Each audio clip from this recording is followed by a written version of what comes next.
Une situation intolérable, un piège qui menace la survie de notre pays. Les mots de François Bayrou ont été d'une rare fermeté ce matin à propos de la dette que nous avons collectivement accumulée. Le but est toujours d'économiser 40 milliards d'euros l'an prochain. Pas de piste précise pour l'instant, mais des réponses promises avant le 14 juillet. Bastien Auger, Mathieu Desmoulins et Léonard Attal. Il est des heures de vérité décisives et celle-ci en est une. Le ton est solennel. Le Premier ministre y a mis les formes.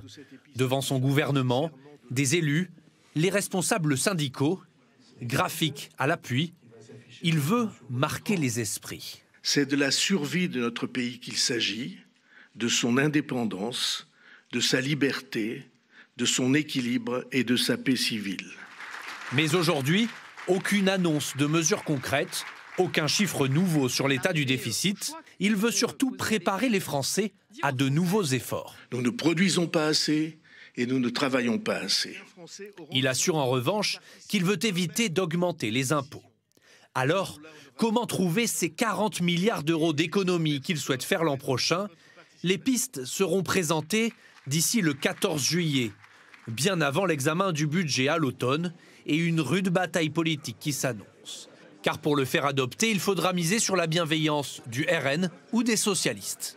Si c'est juste la grande opération de dramatisation pour vous dire ça va être du sang et des larmes et il faut faire 40 milliards d'économies qui vont être supportées par les classes moyennes et les classes populaires, ce sera sans nous évidemment. Tout le monde doit être mis à contribution. Quand on s'attaquera au tabou de l'immigration, de subventions massives à l'Union européenne, à cette bureaucratie qui dévore toutes les bonnes énergies, nous arriverons à rétablir les comptes de la nation. François Bayrou espère dissuader les oppositions de le renverser en misant sur la gravité des crises du moment. D'ailleurs, il annonce déjà qu'il faudra 3 milliards d'euros supplémentaires pour la défense l'an prochain. Ce matin, dans la matinale de TF1, un membre du gouvernement, Laurent Saint-Martin, a évoqué une piste pour réduire les dépenses de santé. Inspiré de ce qui se fait déjà en Allemagne, les soins seraient remboursés différemment selon les revenus des assurés. Comment fonctionne ce système? Combien permettrait-il d'économiser? Réponse de Quentin Fichier, Kélian Yousfi et Lou Huppel. Au moment de tendre votre carte vitale, qu'y a-t-il derrière? Quel remboursement aujourd'hui? L'assurance maladie s'appuie sur un principe fondamental, la protection universelle, c'est-à-dire la santé pour tous.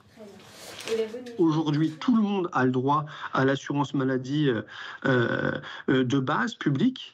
Mais non seulement tout le monde a le droit, mais en plus, tout le monde a les mêmes droits. C'est-à-dire qu'on contribue en fonction de ses moyens, mais on reçoit en fonction de ses besoins. C'est une illustration de l'égalité qui est chère à la devise française.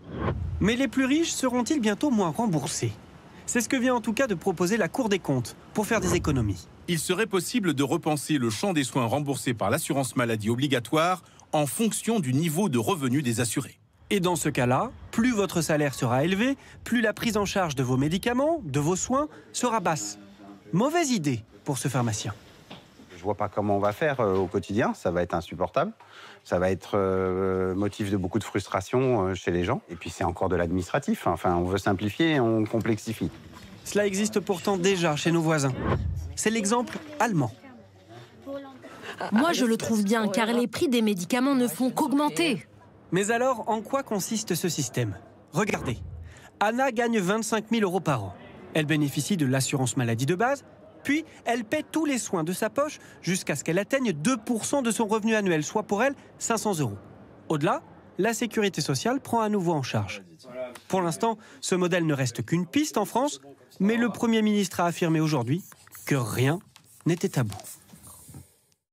Et pour trouver ces fameux 40 milliards d'euros, il faudra peut-être réduire la dépense publique, notamment celle des communes, des départements et des régions. Ces trois collectivités ont dépensé l'an dernier 330 milliards d'euros, 30% de plus qu'il y a 10 ans.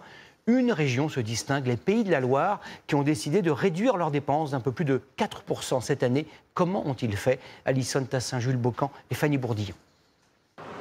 Elle fait partie du patrimoine local. La maison de l'écrivain Julien Gracq accueillait jusqu'à 6 000 visiteurs par an. Mais avec 80 000 € de subventions régionales en moins cette année, soit 30% de son budget. Ici, auparavant, on avait une personne à temps plein depuis 1 an qui accueillait le public. L'établissement n'a pas pu remplacer ce poste et limite ses jours d'ouverture au public. qu'on est encore ouvert, mais qu'à 50%. Donc on est vraiment sur une réduction, parce qu'on n'est plus que 2 personnes à travailler ici. C'est un choix, mais il a fallu prendre des décisions. Le directeur dit pourtant avoir fait des efforts ces dernières années pour contenir son budget. Les coupes dans les subventions à la culture font partie des 82 millions d'euros économisés par la région cette année sur un budget de 2 milliards d'euros. Premier poste d'économie, la mobilité avec la suppression de certains arrêts de bus ou la fin de subventions au covoiturage. L'enseignement supérieur et la vie associative sont aussi touchés, comme l'insertion des jeunes. Les missions locales des Pays de la Loire aident 45 000 d'entre eux. Elles ont perdu 3 millions d'euros de subventions. De fait, on va avoir des contrats qui ne vont pas être renouvelés, des CDD qui ne sont pas renouvelés, mais on a aussi des structures qui ont engagé des licenciements économiques, en fait, donc des départs un peu forcés. Ça, c'est lié au fait que l'annonce a été relativement brutale et on le vit comme une forme d'injustice. Des coupes effectuées dans des missions non prioritaires selon la région. La présidente veut recentrer ses dépenses sur les compétences premières de la collectivité, transport, lycée et formation professionnelle. C'est le rôle aussi de la région qui prépare l'avenir. Et notamment, dans la construction des lycées, c'est pour 10 générations à venir. C'est dans les transports, l'acquisition de rames. C'est également l'accompagnement économique pour nos entreprises pour qu'elles innovent beaucoup plus. La région va aussi tailler dans ses propres effectifs.